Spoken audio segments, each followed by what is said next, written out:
behind the scenes, a quiet battle has started. Should the smartphone vanish from our pockets or slowly morph into something else?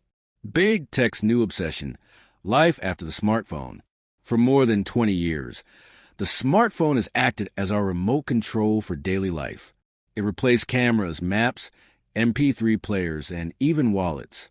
Now, some of the most influential names in technology argue that its reign nears the end, and that a new wave of devices will sit even closer to our bodies, or even inside them. Elon Musk, Bill Gates, and Mark Zuckerberg share conviction. The rectangle of glass in your hand will not define personal computing forever. They talk about brain interfaces, smart skin, and face-worn displays as the heirs to the iPhone era.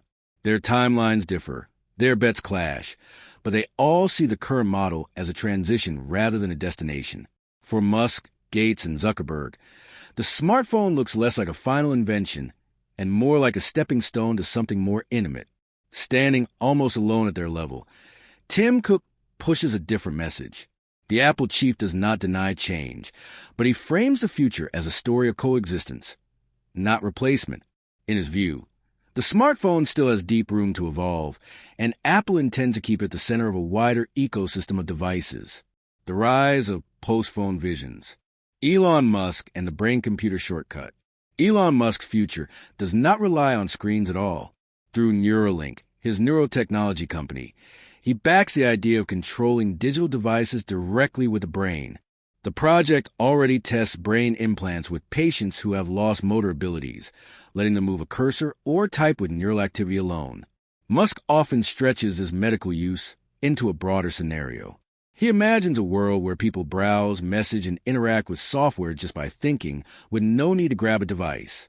The smartphone, in Musk's narrative, becomes clumsy. Why tap on glass when your brain can issue the command itself? This concept raises ethical and regulatory questions. Implantable electronics requires surgery, long-term monitoring, and strict data protection. Even if Neuralink proves safe for therapeutic cases, extending it to healthy consumers would form a huge leap that many societies and regulators might resist.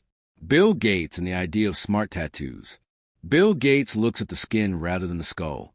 He has pointed to electronic tattoos as a promising direction.